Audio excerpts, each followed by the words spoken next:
Assalamualaikum warahmatullahi wabarakatuh. Perkenalkan, nama saya Triana Ustana dari kelas 10 TTL 3. Kali ini saya akan mempresentasikan materi tentang rancangan pementasan teater tradisional.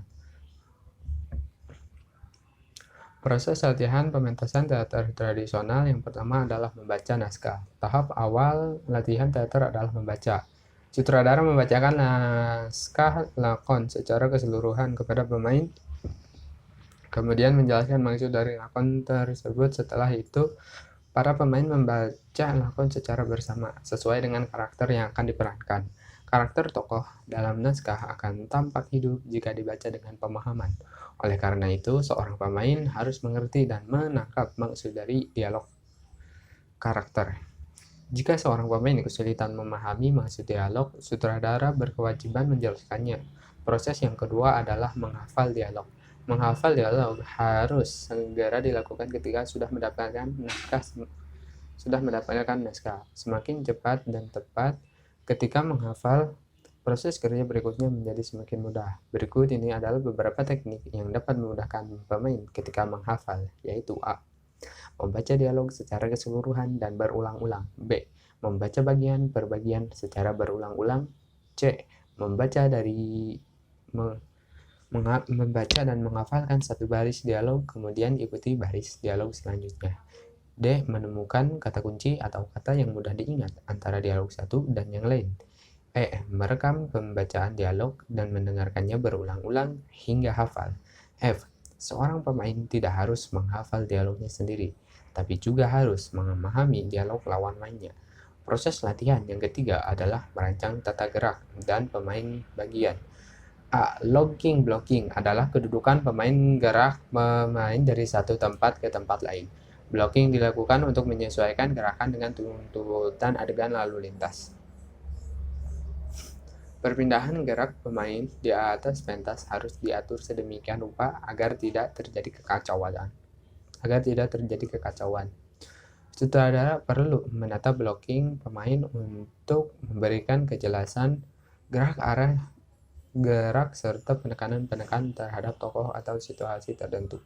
B. Leveling adalah pengaturan tinggi rendah posisi pemain di atas panggung. Leveling digunakan untuk membuat seluruh pemain di atas panggung tampak jelas. Pengaturan tinggi rendah posisi akan membantu sutradara untuk membuat fokus variasi bentuk komposisi pemain. Dalam pertunjukan teater tidak bisa diabaikan karena dapat memperkuat isi cerita, memperkaya warna pertunjukan, dan membuat penonton tidak bosan. Berikut bagian C, yaitu balancing. Balancing atau keseimbangan adalah pengaturan atau pengelompokan pemain di atas panggung untuk menghindari ketimpangan.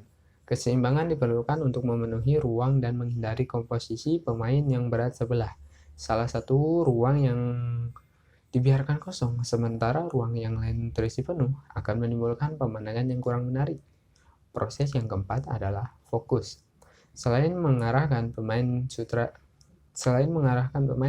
sutradara juga harus mampu mengarahkan penonton kepada segenap aktivitas dan karakter dalam setiap momen. Tugas berat sutradara ini dapat dibantu oleh pemain yang memahami arti penting fokus dalam sebuah pertunjukan. Perhatian penonton dapat difokuskan dengan menjaga agar setiap pemain dapat dilihat dengan jelas dan memanfaatkan ruang panggung sebaik mungkin. Proses latihan pementasan teater tradisional yang keempat, yaitu stop and go. Stop and go adalah proses latihan menghafal secara keseluruhan atau berbagian. Di tengah proses, sutradara menghentikan sebentar atau stop untuk memberikan penjelasan atau arahan, kemudian para pemain mengulangi lagi adegan yang sama. Go sesuai arahan. Teknik ini sangat baik dilakukan agar pemain tidak kehilangan detail karakter yang diperankan. Beberapa hal yang dapat dibenahi dalam proses latihan stop and go adalah sebagai berikut. A. Penghayatan karakter, baik melalui tutur kata maupun ekspresi. B. Blocking pemain yang juga bersesuaian dengan properti atau pemain lain. C. Reaksi di antara pemain. 7D. Teknik timing Aksi dari reaksi di antara pemain. D. Teknik timing, baik dalam aksi individu atau kelompok dan kekerasan adegan. Proses yang kelima yaitu top tail. Proses latihan top tail dilakukan untuk menghafal rancangan blocking yang telah ditetapkan oleh sutradara. Selain itu, latihan ini digunakan untuk mengingat kunci akhir satu dialog dan awal dialog berikutnya atau yang biasa disebut cue.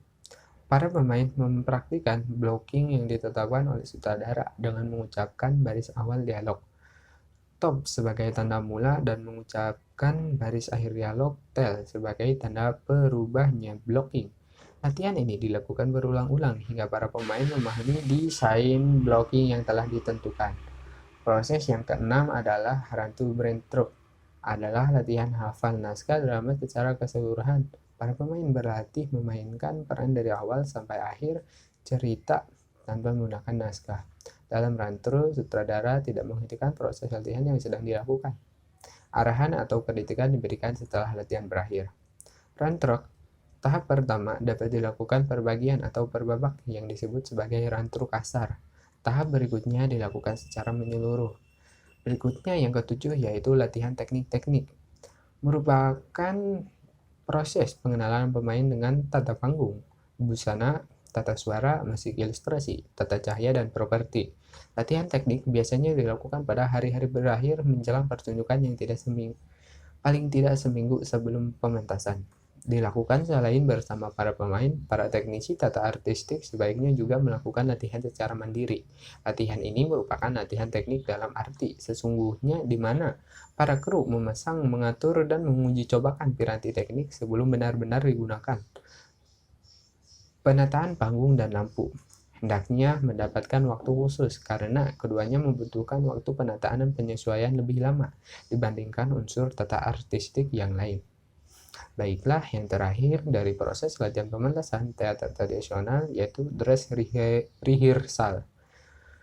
Setelah semua persyaratan untuk pementasan sudah dipenuhi, dress rehearsal atau latihan penutup secara lengkap dan menyeluruh dapat dilakukan. Alasan utama menyelenggarakan dress rehearsal adalah memberikan nuansa pementasan yang sesungguhnya kepada para pemain dan seluruh kru pendukung teknik. Dengan demikian, semua bisa mempelajari segala kekurangan dan mengetahui hal-hal yang perlu disesuaikan dan diperbaiki. Sekian presentasi dari saya. Wassalamualaikum warahmatullahi wabarakatuh.